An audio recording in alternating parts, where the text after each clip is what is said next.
வணக்கம். நாகை மாவட்டம் வேதாரண்யம் தாலுகா தலைஞர் பகுதியிலேருந்து பேசுகிறோம். இப்போ தலைஞரில் பார்த்திங்கன்னா அரசு மேம்படுத்தப்பட்ட ஆரம்ப சுகாதார நிலையம் ஒன்று இருக்குது. இந்த ஆரம்ப சுகாதார நிலையத்தை நம்பி பார்த்திங்கன்னா தலைஞர் 15 வார்டில் இருக்கக்கூடிய கிட்டத்தட்ட 17,000க்கு மேற்பட்ட மக்கள் இதை அதன் அருகில் இருக்கக்கூடிய குக்கிராமத்தை சேர்ந்த மக்கள் நிறைய பேர் பயன்பட்டு இருக்காங்க. இந்த மருத்துவமனையில் பார்த்திங்க அப்படின்னு சொன்னால் 6 மருத்துவர் இருக்க வேண்டிய இடத்துல 2 மருத்துவர் தான் பணிபுரிஞ்சிட்டு இருக்காங்க. இரவு நேரத்தில் மருத்துவர் இருக்கிறதுல மருந்து தட்டுப்பாடு, மருத்துவர் பற்றாக்குறை, மருத்துவ உபகரணங்கள் பற்றாக்குறை இந்த நிலை தொடர்ந்து கொண்டே இருக்கிறது. இந்த நிலை தொடரக்கூடாது, இது சரிப்படுத்தி கொண்டு வரணும் அப்படின்னு சொல்லிட்டு நாங்கள் தமிழக அரசுக்கு வலியுறுத்தி தலைஞர் கடத்தரில் பாட்டாளி மக்கள் கட்சி, பாரதிய ஜனதா கட்சி 2 இயக்கங்களும் சேர்ந்து தமிழக அரசின் கவனம் ஈர்க்கும் நோக்கத்தோடு ஒரு உண்ணாவிரத போராட்டத்தை காலையிலேருந்து இன்றைக்கி நடத்தி வந்துட்டு இருக்கோம். தமிழக அரசு இதில் கவனம் செலுத்தி உடனே இந்த தலைஞர் மருத்துவமனைக்கு புதிய மருத்துவர்கள் நியமிக்கணும், மருந்து தட்டுப்பாட்டை சரி பண்ணணும், மருத்துவ உபகரணங்களை புதிதாக வழங்கணும். இது எல்லாத்தையும் வலியுறுத்தி தான் அந்த உண்ணாவிரத போராட்டம் நடத்திட்டு இருக்கோம்.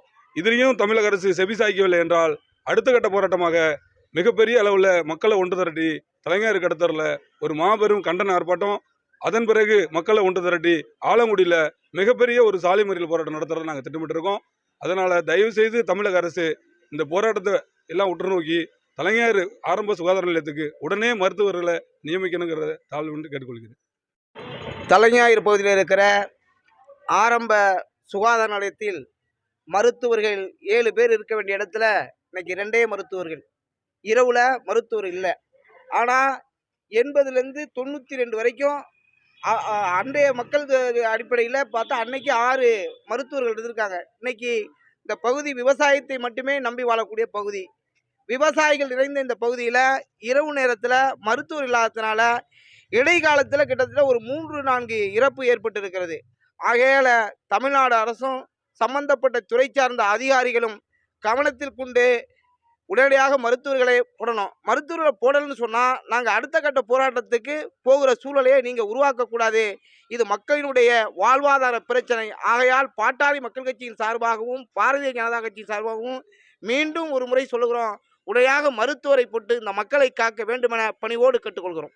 தலைஞர் பேரூராட்சியில் ஆரம்ப சுகாதார நிலையம் உள்ளது. இந்த சுகாதார நிலையத்திலே மருத்துவர்கள் 7 பேர் இருக்க வேண்டிய இடத்திலே இன்று 2 பேர் தான் இருக்கிறார்கள்.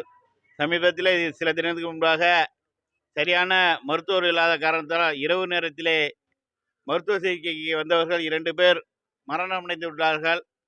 அவர்களுக்கு நீதி வேண்டும் என்ற ஒரு அடிப்படையில் இன்று பாரதிய ஜனதா கட்சி மற்றும் பாட்டாளி மக்கள் கட்சி சார்பாக உடனடியாக காலியான இடங்களில் மருத்துவரை நியமிக்க வேண்டும் என்ற ஒரு நாள் அனைவரும் தங்களை வருத்தி கொண்டு இன்று உண்ணாவிரத போராட்டத்தை நடத்தி கொண்டிருக்கின்றோம்.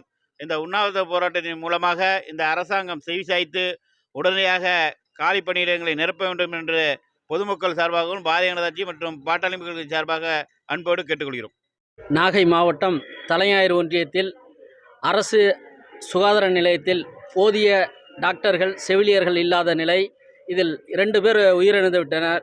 இது மட்டுமல்ல, இங்கு உரத்தூர் மருத்துவமனையில் டாக்டர் இல்லை, அங்கே போதுமான மருத்துவ உபகரணங்கள் இல்லை. மத்திய அரசு மருத்துவமனைகளை தந்தும் இந்த மாநில அரசு போதிய டாக்டர்கள், செவிலியர்களை நிரப்பாத காரணத்தால் தமிழகம் முழுவதும் உயிரிழப்பு ஏற்படுகிறது. அதைப்போல் இந்த தலைஞர் பகுதியிலும் 2 பேர் இறந்தது மிகவும் வருத்தம் அளிக்கிறது. இதை கண்டித்து பாரதிய ஜனதா கட்சி, பாட்டாளி மக்கள் கட்சி மற்றும் ஊர் பொதுமக்கள் சார்பாக மிகப்பெரிய உண்ணாவிரத போராட்டத்தை நடத்தியிருக்கிறோம். இந்த போராட்டத்தின் மூலம் விடிவு ஏற்படவில்லை என்றால் மாவட்ட அளவில் மிகப்பெரிய ஆர்ப்பாட்டத்தை நடத்துவோம் என்பதை இதன் மூலம் தெரிவித்துக் கொள்கிறோம்.